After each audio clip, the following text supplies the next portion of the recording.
Eh bien, bonjour à tous. Je suis très heureux de vous retrouver pour un nouvel épisode de ce podcast Vagabondage nordique. Je vous rappelle le principe de ce podcast. À chaque nouveau podcast, un nouvel invité et à chaque nouveau podcast, une nouvelle carte postale qu'on va vous poster avec notre invité. Comment on fait le jeu, il est simple, c'est que en fait on utilise des principes de visualisation pour aller chercher tout ce qu'on peut ressentir quand on fait un parcours de marche nordique. Et voilà, je vais accompagner, ça fait partie d'un de mes métiers, je vais accompagner l'interview avec des techniques de préparation mentale. Et je suis très heureux, moi, d'accueillir un nouvel invité. Je vais juste vous dire aussi que n'oubliez pas, vous pouvez retrouver ce podcast sur mon site, sur mon blog nordicwalkingadventure.fr. Et puis, avec notre partenaire presse Nordic News, vous aurez un petit article chaque mois sur le nouveau podcast, puisque c'est un podcast mensuel pour l'instant, puisqu'il débute. J'en suis à la saison 1. J'espère que ça vous plaira. N'oubliez pas de partager. Je vous le redirai à la fin. Et, je vais accueillir ce matin un marcheur. C'est un marcheur nordique. Pas un marcheur comme les autres, un marcheur nordique passionné et souvent lancé dans des marches au long cours.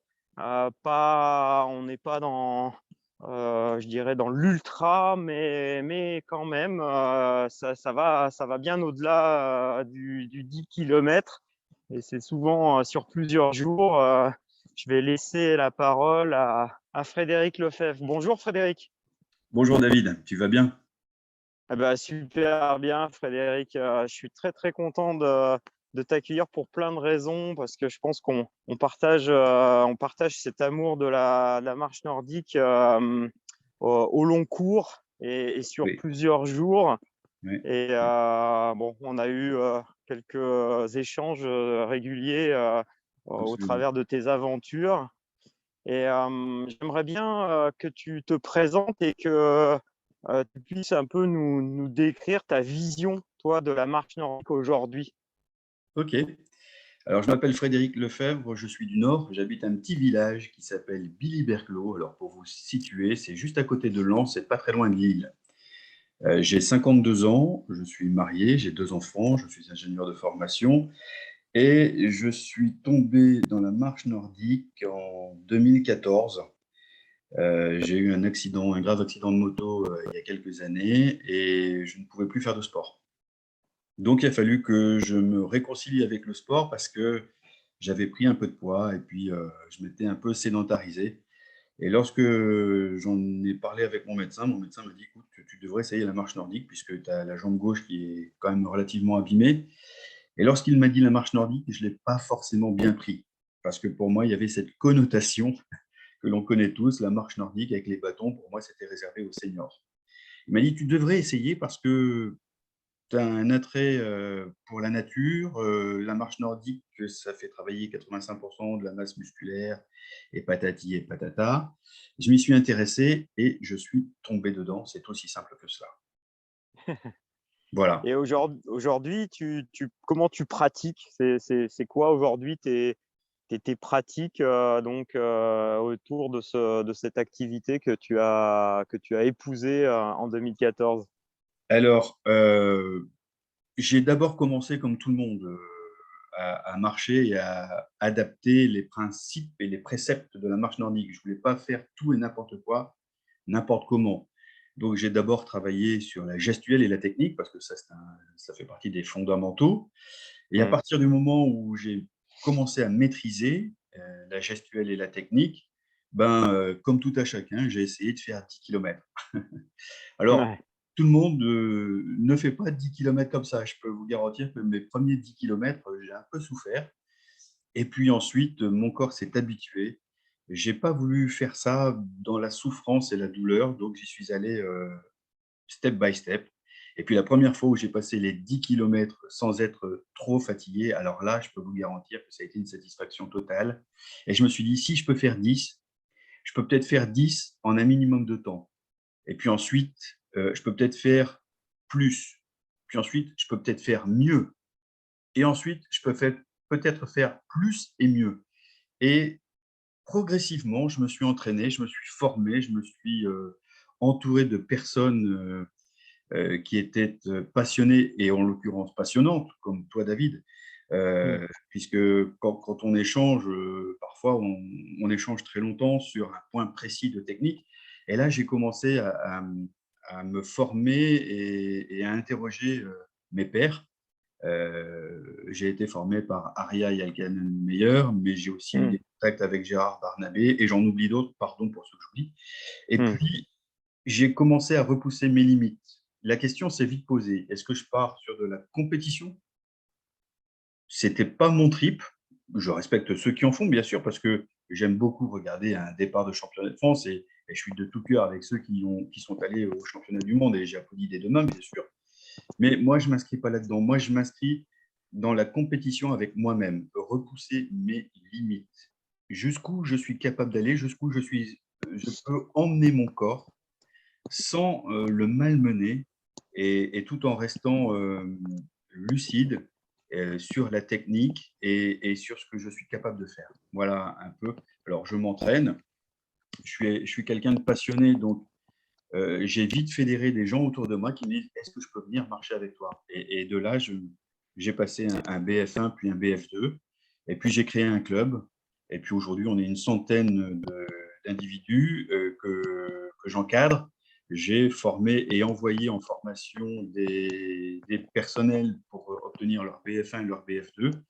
Et puis au-delà de ça, moi, j'ai continué à m'entraîner dans mes, entre guillemets, ultras. Alors, j'aime pas trop le terme parce que c'est pas vraiment de Non. l'ultra, mais bon, voilà, je repousse les limites. Je m'entraîne sur des 20-25 km, et puis ensuite, je suis passé à du 50, et puis ensuite, je suis passé à du 70, et puis ensuite, je suis passé à du 100 km en 16h58 non-stop.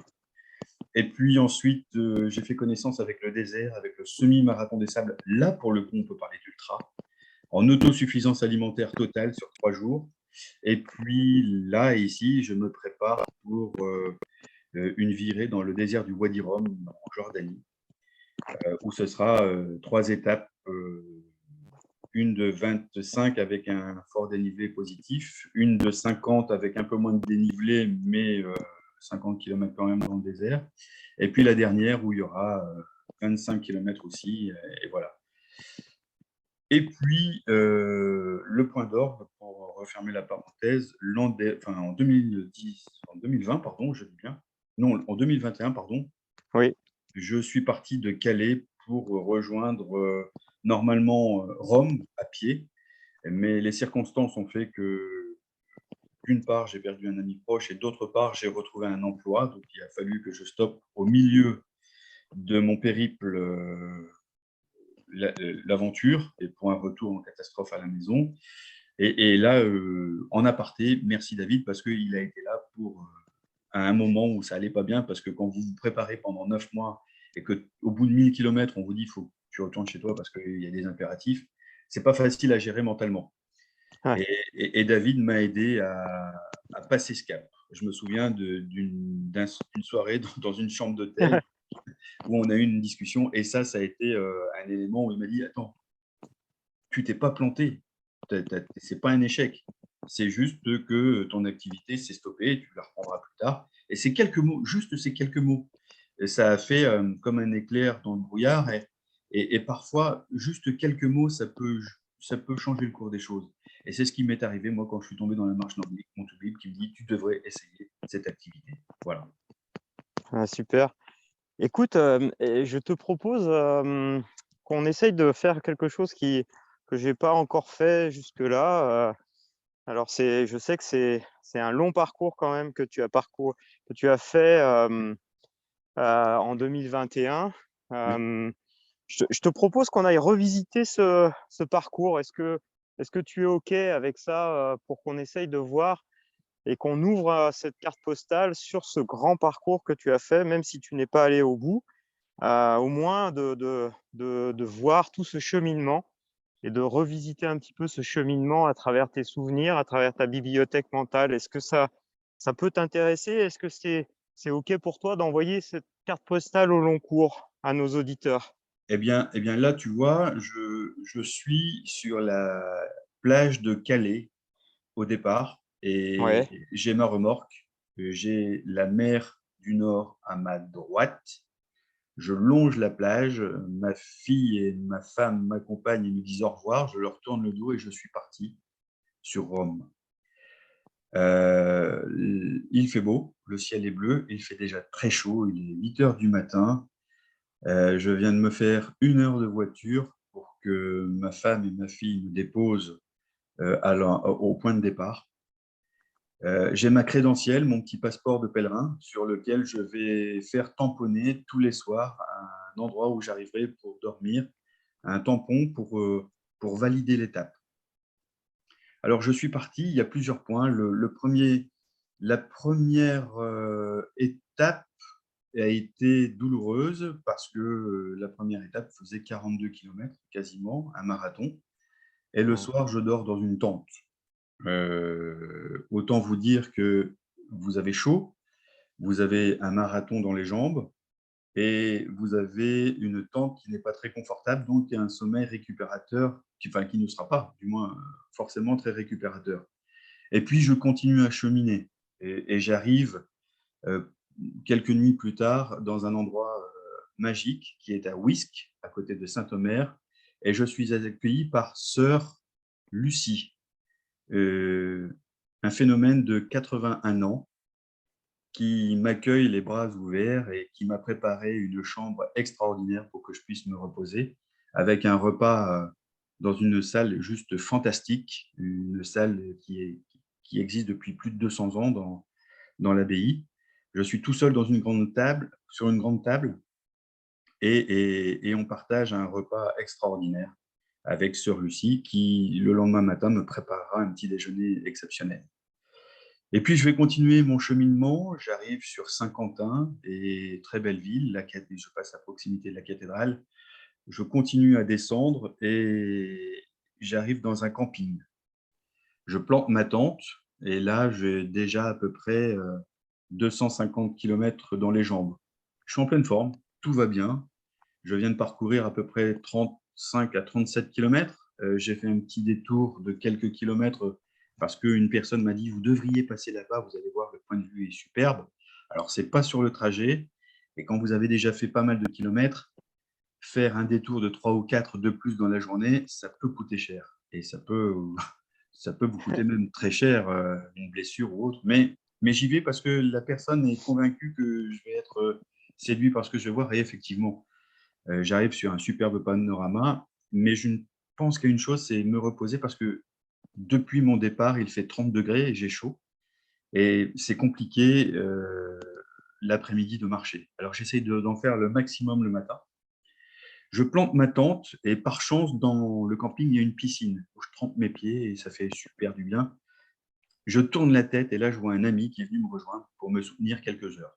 Et ça, je peux vous dire que ça a été une surprise parce que vous vous dites: «Cet ami a pensé à vous à l'instant T et il vient vous voir». Il a fait 125 kilomètres en voiture pour venir me voir, aller, et 125 pour son retour. Belle preuve d'amitié, nous avons dégusté un verre, nous avons échangé quelques mots sur les premiers kilomètres de mon périple. Il me trouve bronzé, forcément, puisque depuis que je suis parti, j'ai le soleil pleine tronche.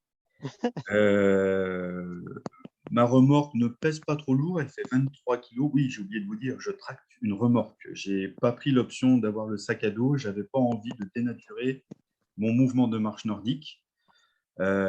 Sur du long cours, il est extrêmement difficile de garder une gestuelle, surtout quand vous faites beaucoup de kilomètres dans la journée. Il faudrait vraiment rester concentré sur sa gestuelle parce que vous avez vite fait de perdre euh, ce geste.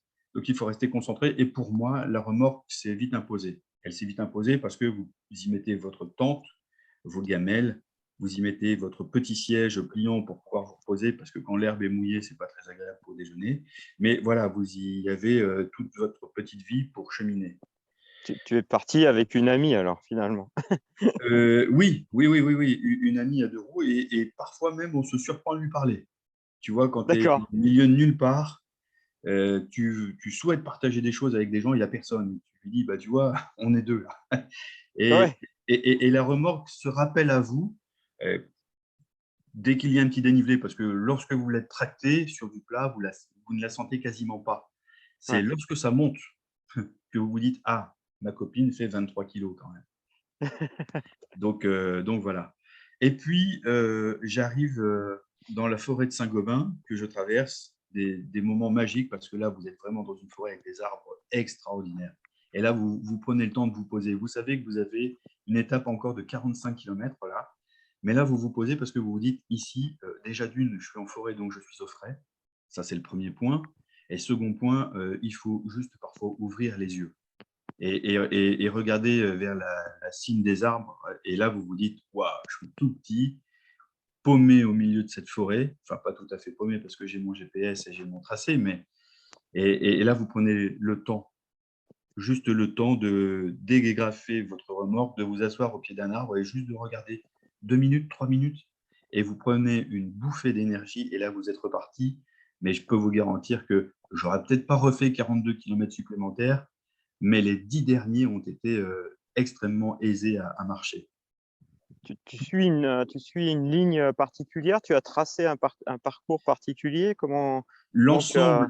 L'ensemble de mon périple est enregistré. J'ai toutes les traces GPX, tous les tracés GPX jusqu'à Rome. Donc, D'accord, à chaque jour, j'ai mon tracé GPX.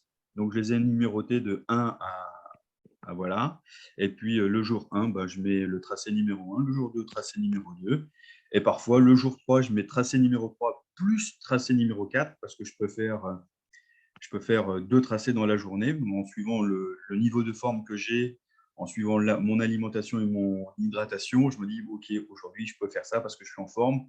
Il va faire très chaud demain. Alors, autant partir très tôt et faire 2 tracés en une journée. Donc, en général, c'est 35 à 38 kilomètres par jour. On essaye de partir le plus tôt possible parce que je vous rappelle qu'au moment où je suis parti, j'ai eu beaucoup de chance, hein, j'ai quasiment pas eu de pluie. Je crois que j'ai eu 2 jours de pluie et encore, c'était l'après-midi. L'après-midi, je mettais un point d'honneur à ne pas marcher. L'après-midi, c'était réservé au massage des jambes, un peu de stretching, de la relaxation, allongé sur le lit, un peu de méditation. Et c'est un voyage qui permet l'introspection. Ça, c'est extrêmement important. Vous vous rendez compte bien vite que vous perdez la notion du temps. Quand j'appelais mon épouse, plusieurs fois dans la semaine, je lui disais: «Mais on est quel jour aujourd'hui?» Et elle me dit: «Mais attends, tu me l'as déjà demandé hier». «Oui, mais j'ai déjà oublié» et voilà, tu es dans une autre temporalité. Tu marches, mais tu ne sais plus quel jour on est. Tu sais, à la limite, parfois, il m'est déjà arrivé de me demander si nous étions le matin ou l'après-midi, tellement j'étais dans mon trip, tellement j'en prenais plein la gueule, mais au bon sens du terme. J'avais pas assez mes 2 yeux pour tout regarder parfois et pour m'émerveiller de choses très simples. Un jour, par exemple, je me suis retrouvé dans une forêt face à une famille de marcassins et de lait. Et là, je me suis dit: «Qu'est-ce que je fais?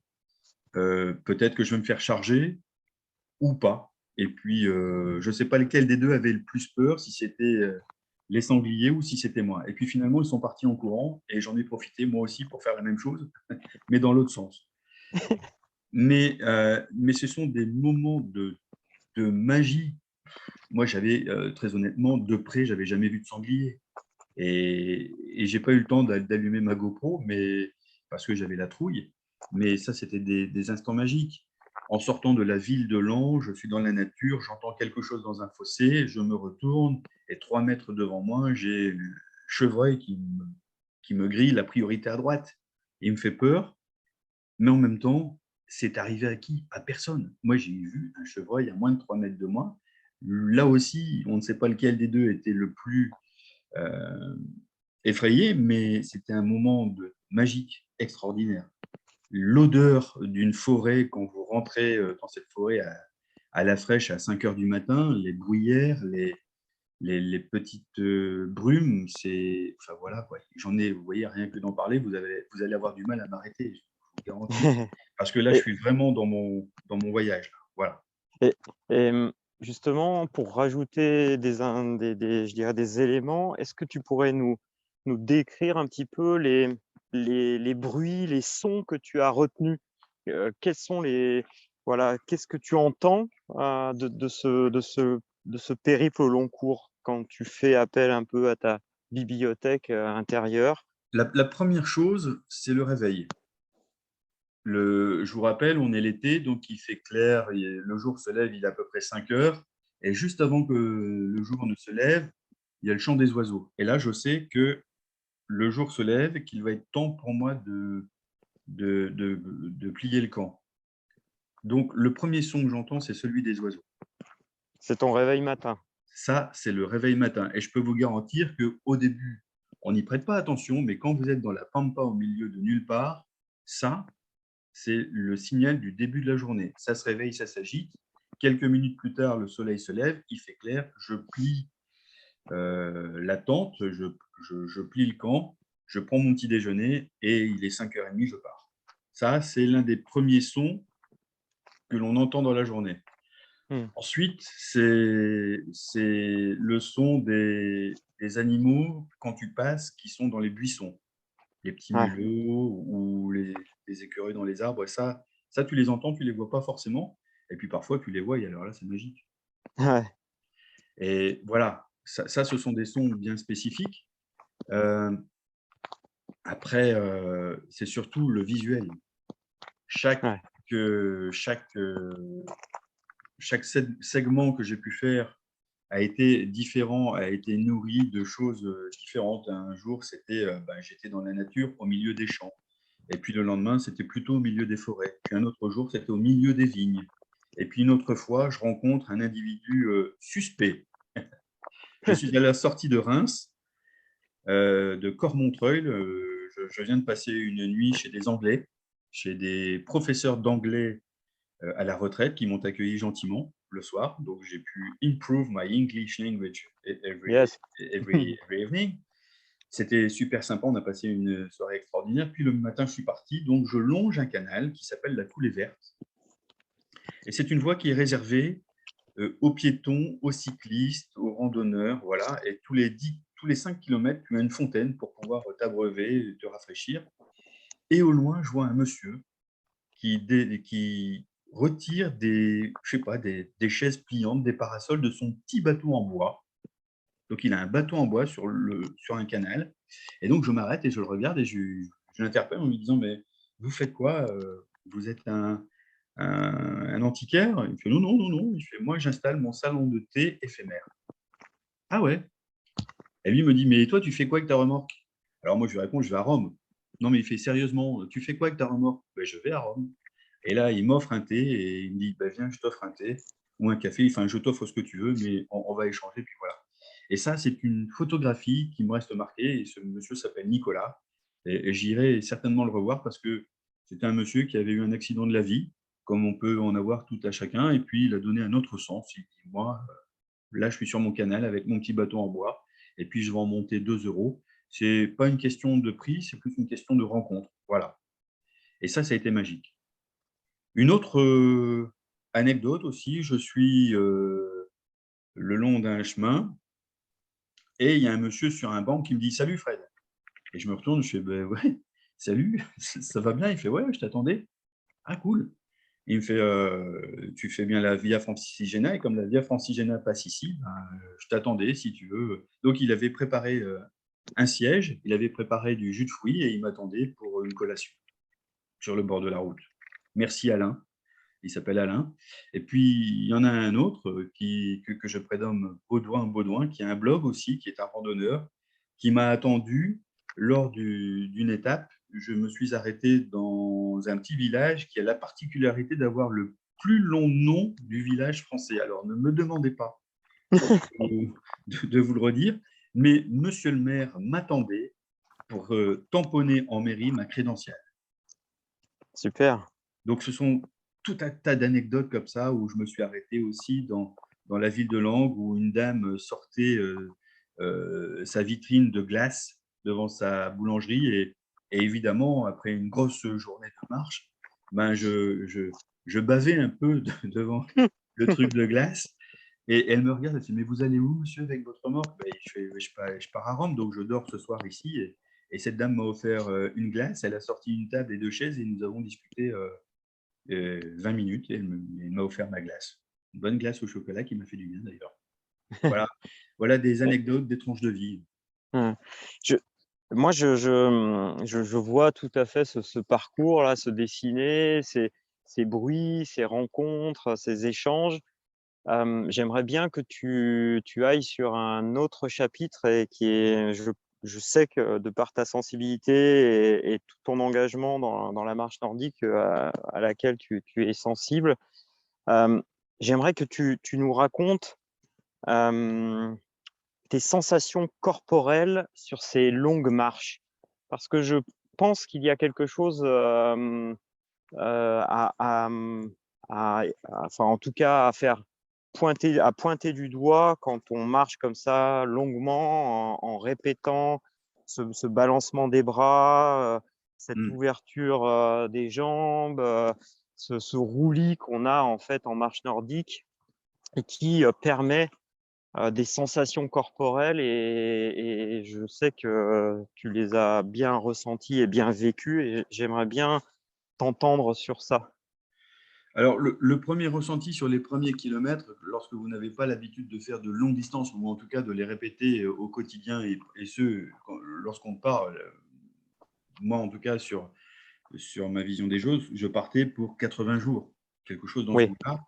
ouais, Donc répéter, 35 à 38 kilomètres par jour, alors parfois c'était 32, mais parfois c'était 42 voire 45. Les premiers kilomètres sont douloureux pour les pieds. Alors, ouais. le premier jour, ça se passe bien. Le deuxième, vous commencez à avoir des petits échauffements de ci, de là. Donc là, il faut vraiment faire attention. Et puis ensuite, vous avez ce frottement avec les chaussettes, les chaussures, l'asphalte, parce que parfois on marche sur du macadam, même si je n'aime pas trop ça, mais malheureusement, le cheminement ne me permettait pas de faire autrement. Mmh. Les premières sensations sont souvent des sensations de douleur au niveau des pieds. Et là, il faut soigner. Et puis ensuite, ça passe.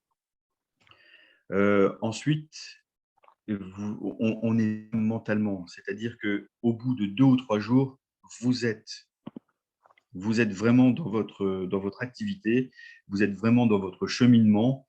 Et là, vous ne pensez plus à rien qu'à observer bien sûr ce qui se passe dans la nature, parce que c'est d'abord ça l'essentiel. Mais vous vous corrigez constamment au niveau de votre gestuelle. Vous prenez le temps de faire ce qu'il faut parce que vous êtes là pour ça. Il ne s'agit pas d'arriver à Rome en marchant, il s'agit d'arriver à Rome en marchant nordique. Donc il ne faut pas dénaturer sa gestuelle. Et Mmh. sa gestuelle, ben, on peut dire ce qu'on veut, mais il faut rester concentré. Et rester concentré 35 kilomètres, c'est-à-dire 5-6 heures de marche, eh ben, c'est pas possible. Il y a un moment ou un autre où vous allez merder. Vous allez faire, pardon pour l'expression, mais vous allez faire de la merde. Donc, il faut vite corriger. Et le fait de corriger 5 ou 6 fois dans la journée ce que vous faites mal, aujourd'hui, quand je marche, c'est instinctif. Ah, Fred, attention à ton bras, attention à Mmh. l'ouverture de la main, attention à la tranche de main, attention à ton déroulé de pied. Mmh. C'est des sensations que tu ressens. La sensation de ton déroulé de pied, avant ce cheminement, je ne l'avais pas assimilé comme maintenant je l'ai. C'est-à-dire que Ouais, tu ressens quasiment chaque centimètre de ton déroulé de pied jusqu'à la pointe de ton orteil au moment où tu vas restituer l'énergie pour pousser. Et ouais. ça, tu arrives à le ressentir. Mmh. Dans un dénivelé, tu ne vas pas piquer n'importe où avec ton bâton. Dans un dénivelé, tu vas plutôt décaler ton piqué parce que tu vas te rendre compte que tu auras beaucoup plus d'énergie pour pousser et pour aller loin derrière, sans, je ne vais pas dire sans trop te fatiguer, mais de façon plus efficiente. Ouais. Et pour en avoir discuté avec Gérard Barnabé, il me disait, bah oui, sur un dénivelé, tu changes ton centre de gravité, donc tu vas aller piquer plus au niveau de ton pied qu'au milieu de ta foulée, en gros, c'est ça. Ouais. Ça, ce sont des petits éléments qui font que aujourd'hui, quand je fais un 25 km avec 1000 mètres de dénivelé positif, ce sont des choses qui reviennent de façon instinctive parce que je les ai pratiquées au quotidien pendant 28 jours consécutifs. Bien sûr. Tu ne mets pas n'importe quel tissu, ne serait-ce qu'en sous-vêtements. Il fait 30 degrés, tu transpires. donc, il y a des irritations qui peuvent subvenir au niveau de l'aine, dans l'entrejambe ou même au niveau des aisselles. Donc, tu fais attention à ce que tu mets comme tenue parce que ça peut vite te gâcher une journée. Tu ne chasses pas les guêpes et les abeilles parce qu'elles peuvent venir t'attaquer. Et au contraire, tu les apprivoises tout le temps où tu ne les ennuies pas, elles ne vont pas t'ennuyer. Et c'est un petit peu comme ça dans la nature. C'est essayer d'y passer sans déranger, en te mouvant presque, sans embêter ceux qui habitent dans la forêt. Et ça, c'était super sympa. Ouais. Il n'y a pas de douleur physique fondamentale que j'ai eue. Il y en a eu quelques-unes quand même. Une chute, un arbre qui s'est abattu sur mon chemin. Il a fallu vider la remorque, démonter la remorque, passer au-dessus de l'arbre, remonter la remorque, recharger la remorque, repartir. Et dans une journée, j'ai fait ça 5 fois parce qu'il y avait eu une tempête quelque temps auparavant, des arbres étaient tombés et n'avaient pas été tronçonnés. Alors au début, tu rigoles, la deuxième, tu souris, la troisième, voilà. La quatrième, là, tu commences à vociférer. Et la cinquième, je crois qu'on m'a entendu gueuler dans toute la forêt. Il était temps que j'arrive parce que, voilà, ça, c'est une douleur mentale. Et Donc, tu, voilà. tu sais, à voyager avec toi ce matin, là, je suis dans la nature, je me promène, je t'écoute. Hmm. Il y a une sensation qui me vient quand je t'écoute décrire tout ça. C'est une espèce de forme d'alignement. Est-ce que tu as ressenti cet alignement entre le moment où ben, tu vas marcher, tu vas trouver ton rythme, tu vas avoir cette belle gestuelle que tu nous as décrit, tu es dans une concentration, tu écoutes ton corps, tu écoutes la nature, et est-ce que tu as à un moment donné ressenti une espèce de déclic, quelque chose qui fait que tu es dans autre chose finalement? Bien sûr, un alignement, j'aurais pas pu trouver mieux, mais surtout un lâcher-prise. Tu fais partie d'un mouvement. Ça devient naturel, ça devient c'est ton job du jour. Aujourd'hui, c'est ce que je me disais, aujourd'hui, mon job, ça sera de faire autant de kilomètres. Alors, au-delà de planifier tes arrêts, de planifier ton hydratation, ton alimentation, enfin ta nutrition, euh, ça, tu l'oublies vite. Et ensuite, tu écoutes ton corps. Tu manges quand ton corps te le demande. Tu t'hydrates parce qu'il fait très chaud. Là, tu n'attends pas que ton corps te le demande, parce que s'il te le demande, c'est qu'il est trop tard déjà. Mmh. Mais ça se fait de façon instinctive. Tu lâches prise, tu n'as plus de douleur et tu ne subis plus. C'est-à-dire que les premiers kilomètres, tu les subis parce que même si tu t'entraînes, répéter 35 à 38, voire 40, 42 ou 45 kilomètres par jour, par X jours, ça laisse quand même des séquelles. Tu perds un peu de poids, tu te déshydrates plus vite, donc il faut être vigilant sur l'hydratation. Mais ça devient instinctif après. Et tu fais partie d'un tout et tu lâches totalement prise et tu évolues, mais quasiment sans contrainte, ni Mmh. mentale, ni physique. Et ça a été quelque chose d'exceptionnel, où tu penses à… Moi, je me souviens, j'avais un petit problème en partant, et comment je peux résoudre ce problème, et plus je me posais les questions, et plus le problème me semblait compliqué. Et puis un jour, en marchant comme ça, j'y pense, et je me dis, mais je suis con, mais attends, mais on peut peut-être faire comme ça, comme ça. Et la solution est venue dans la marche. Mmh. Il y a des choses, des verrous que l'on peut faire sauter, et j'en suis l'exemple vivant, puisque je n'étais pas sportif du tout pour dessous. J'ai commencé comme tout le monde par 10 kilomètres, et si on m'avait dit un jour tu feras 100 kilomètres ou tu feras 1000 kilomètres en faisant le Calais jusqu'à la frontière suisse, ou tu feras le tour du lac Léman, ou tu iras dans le désert du Roi-d'Iran, jamais, mais jamais, mais au grand jamais, j'aurais dit banco. Ça s'est fait naturellement.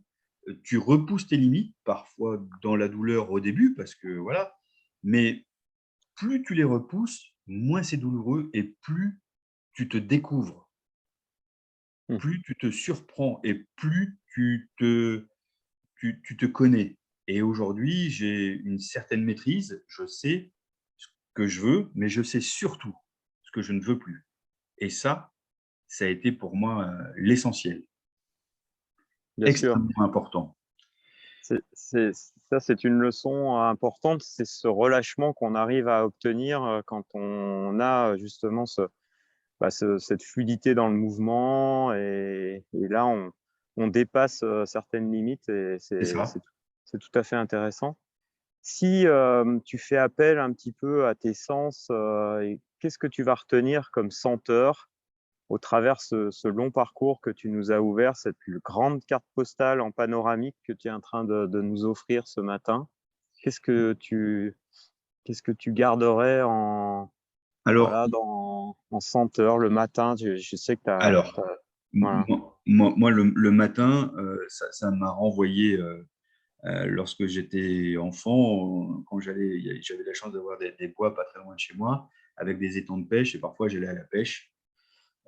Et pour aller à la pêche, il fallait partir tôt, parce que mon père voulait qu'on parte tôt, parce que ça faisait partie d'une sorte de cérémonial. Voilà, il fallait arriver tôt, voir le jour se lever au bord de l'étang, et c'était des moments privilégiés que je partageais avec mon père. Et j'ai retrouvé ça le matin, quand tu te lèves à 5 heures. euh, il y a cette légère nappe de brume au-dessus de la plaine. Tu rentres dans la forêt et ce sont ces senteurs de la forêt. Moi, Hmm. j'habite dans un milieu plutôt urbanisé, donc je n'ai pas souvent cette chance de pouvoir marcher dans une forêt le matin à 5h30. Mais si je devais retenir en senteur, c'était ça. Et je n'avais Hmm. qu'une hâte lorsque je pliais ma tente et chargeais la remorque, c'était de prendre la route. Et une fois déverrouillé, une fois mon corps déverrouillé, après mon échauffement, une fois mon corps déverrouillé, c'était de respirer à plein poumon lorsque j'arrivais dans une forêt. Et ça, c'était des senteurs extraordinaires. Le bruit de tes pas qui cassent des brindilles. C'est Hmm. bête, hein, Hmm. mais c'est juste ce crissement-là, et chaque pas. Hmm. Et voilà, et ça me donnait une cadence, ça me donnait ma vitesse, ça me donnait mon allure, en me disant: Là, ça crisse un peu trop, j'ai 38 kilomètres, donc là, à mon avis, il va falloir redescendre, parce que sinon, il y a un peu de dénivelé, je ne tiendrai pas toute la journée, tu vois. Rien qu'au Ouais. crissement de tes pas sur les branches, sur les brindilles, Hmm. tu pouvais pas calculer ton allure ni ta vitesse, mais te dire: Là, j'ai peut-être une cadence un peu trop rapide. Ouais, ouais. Ça, voilà, c'est des éléments alors, parfois, il y a des bruits un peu particuliers, comme ta montre qui sonne, parce que, voilà, qui vient te réveiller tout à coup en disant: Ah oui, c'est vrai, et là, il est temps que je prenne ma pause, je marche depuis un certain temps, donc voilà. Mais Ouais. voilà, Hmm. ces bruits, ces images que j'ai dans la tête encore aujourd'hui d'ailleurs. J'ai ça, et j'ai du sable encore, de mon semi-marathon des sables aussi, parce que ça a été une découverte. Une autre forme de long cours, mais là, plus dans l'extrême, mais qui m'a fait découvrir des choses encore différentes. Repousser tes limites, mais aller jusqu'au bout de ce que tu ne soupçonnais pas avoir en toi. Et Ok.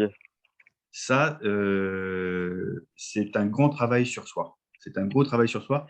Et j'y retourne d'ailleurs parce que le sable, j'en ai encore un peu dans les oreilles, tu vois. J'ai Ouais. encore le crissement de mes pas dans le sable. Et, et là, pour le coup, je retourne dans le désert au mois d'octobre, parce que j'ai aussi ces senteurs de chaleur qui s'évaporent du sable et des roches volcaniques, qui te montent un petit peu au nez et qui te disent: la journée va être longue et dure. Voilà. Et Frédéric, pour terminer cette carte postale et la poster à nos auditeurs, Hmm. j'aime bien terminer sur qu'est-ce que tu gardes en bouche de ce long parcours de 28 jours? C'est plutôt du salé, du sucré-salé, du sucré. Qu'est-ce que tu retiendrais comme, comme goût? Le goût d'un bonbon acidulé. Hmm. Le goût d'un bonbon acidulé que ta grand-mère te donne parce que tu as été sage. Et ce bonbon, tu le savoures, il te reste longtemps en bouche parce que tu le suces, et tu veux pas que ce bonbon fonde. Et tu essayes de le garder le plus longtemps possible parce que le goût est extraordinaire. Eh bien, c'est tout à fait ça. Mon Hmm. périple, c'est un bonbon acidulé que je me gargarise de vouloir manger quand j'ai un petit coup de mou dans la vie.